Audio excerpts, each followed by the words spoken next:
the 215. I'm Breland, he is Mike, and we are hanging out in Fishtown at one of the coolest places, I think, in town. I've been dying to come here, and so I'm super excited that we are here today. As it says on the front door, the nation's first pizza museum. So we're dedicating tonight's show to two things: art and pizza, and I think pizza can be art. Pizza is definitely art, especially here at Pizza Brain, and I'm super excited to go inside. But first, we're going to introduce you to our first piece. Yeah, and by the way, pizza is always on my brain. Yeah.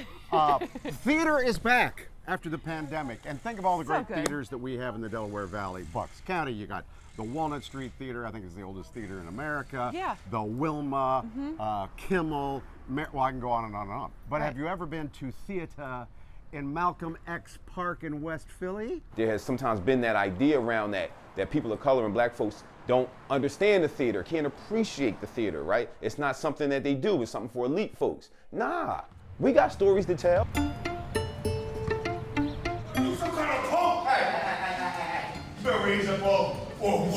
Theater in the Axe was started in 2013 as a theater company with the purpose of providing opportunities to artists of color in the city who do theater, as well as providing access to quality performances for audiences of color and audiences in West Philly. Good kids don't find themselves stuck in interrogation rooms. Good kids find themselves in good places. We still don't charge for any of our shows, but of course we accept donations. And at the show, you'll see us as one of those kind of things, because our community sustains us. Thy slander of thy mother's heavy wound, thy low issue of thy father's loins, thy ragged honor, thy Margaret.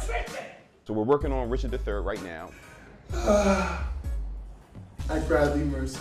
We're giving flowers to our ancestors. The African Grove Company in New York, 1821. They built this following that is so threatening to the power structure, to white supremacy, that there's like a mini theater COINTELPRO that they have to build to kind of get rid of them. It's nuts, it's nuts. So that production of Richard III is the fuel for this production as an homage. Plead what I will be, not what I have been. Not my deserts, but what I will deserve. Talk a bit about doing Shakespeare in Malcom X Park. Oh man, I love the forbiddenness of it. I love that we get to the nitty gritty of why a lot of programming, opportunity, all sorts of things don't happen in the neighborhood. And it comes down to fear, but it comes down to the most grotesque sense of fear. Like, you're not afraid you're gonna get shot? You're not afraid you're gonna get shot? So it's not like, oh, you're not afraid they're gonna find that boring. You're not afraid they're too stupid to get that. You're not afraid that they're gonna think that's whack. You're not afraid y'all gonna be out of pocket, sore thumbs. You're not afraid you're gonna get shot. And it's like, whoa, how many you're not afraid you're gonna get shot walls have emerged, erected themselves in front of people who meant well?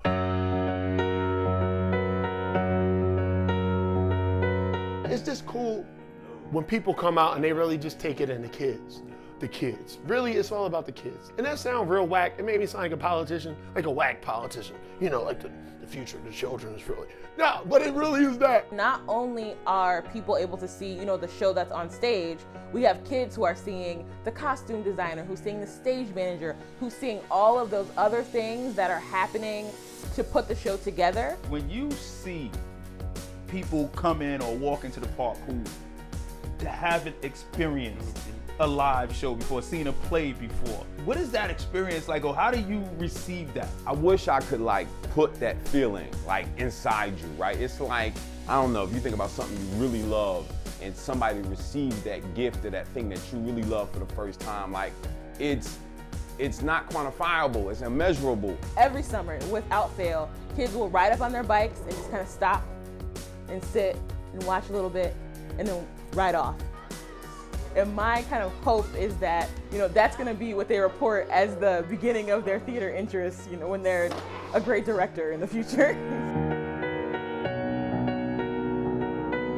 Isn't that amazing? Yeah. A couple summers ago, and it was hot out, they performed Othello for 3 hours and nobody moved. Nobody left. In that heat like that, Yeah. that's when you know that it's good.